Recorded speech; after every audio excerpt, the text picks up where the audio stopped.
Здраво, добро дојдовте во уште едно предавање по општа хемија. Во оваа епизода ќе збориме за маса, односно за тежина. Два термини кои наизменично ги користиме во секојдневниот живот, иако не ја знаеме разлика помеѓу нив. И постојано ги мешаме, дури и ја ги мешам, но и не е ни толку важно. Но важно е да се знае зошто има разлика. Прво ќе спомнеме што е разлика, па после ќе објаснам со примери. Значи маса, односно првин, ајде да нели по минатите епизоди зборевме за молови.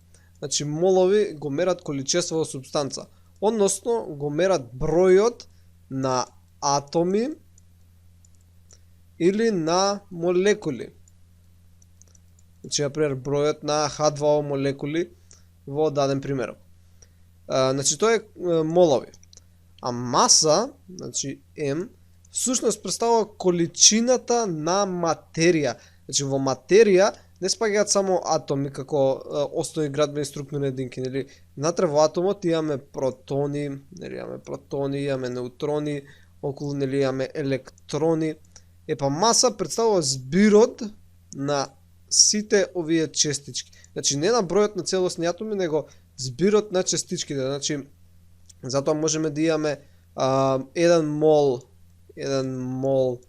од некој си атом, да речеме од водород, и да имаме 1 мол од кислород, каде што кислород, масата на кислород ќе биде многу поголема од масата на водород. Бидејќи кислород содржи повеќе протони, неутрони и електрони, ама има иста количина на материја, односно на атоми и на молекули. Значи, тоа е маса. Колку материја имаме? Значи, колку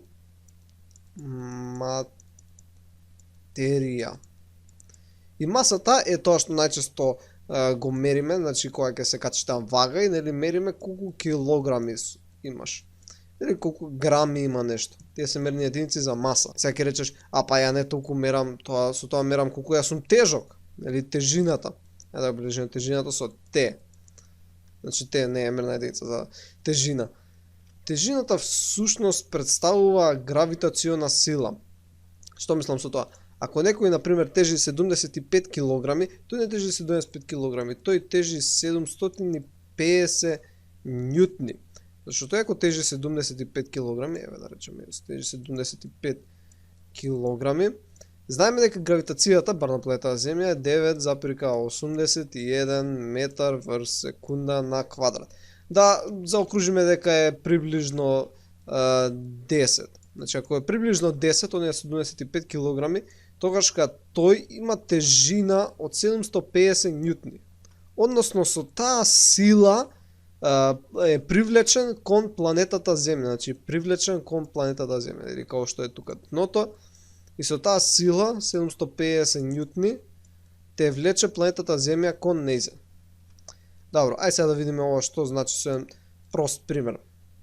Да земеме три локации.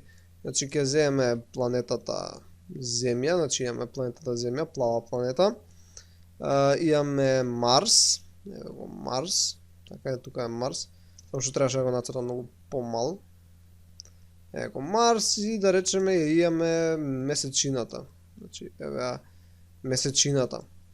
И сега те земеме некој обичен просечен човек, го измериме неговата маса, значи се качи на вага и вагата му вика дека имаш маса од 70, односно не, имаш тежина, тежиш, односно значи имаш тежина, те вика 75 килограми. Значи тежи 75 килограми. Добро, ајде сега да се качи на вселенски брод, се качуваш на вселенски брод, леташ до Марс. Сега на Марс ти вика дека тежиш 25 килограми. Вау, како толку ослабне, ова некој ептерен, добра диета. Одма изгуби тежина. Ајде на месечината. Месечината ќе ти рече дека имаш приближно 8 килограми. Значи тежината ти е приближно 8 килограми. Вау, колку ослабна, значи само се качи во вселенски брод и одма изгубив тежина. Тоа е зашто тежината всушност не е тежина. Тоа е сила. Значи ова не е кг, него ова треба да е ньютни. Значи ньутни, 750, дека е 250 и овдека е 80 ньутни. Зошто е тоа така? Бидејќи се разликува гравитационата сила на планетата Земја, на Марс или на Месечината. Но ајде точка видиме што се случува со масата. Значи, кога си се качил на планетата Земја, си имал 75 килограми. Масата, кога си отишол на Марс, пак ти е 75 килограми. Масата, кога си бил на Месечината, пак ти е 75 килограми.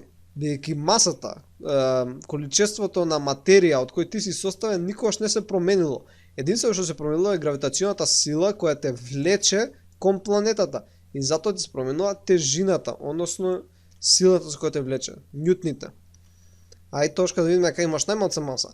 Додека овдека леташе, значи да замислиме дека леташ со некој вселенски брод, додека тука си у вселенскиот брод, ти ако би застанал на вага, твојата тежина би била еднаква на нула.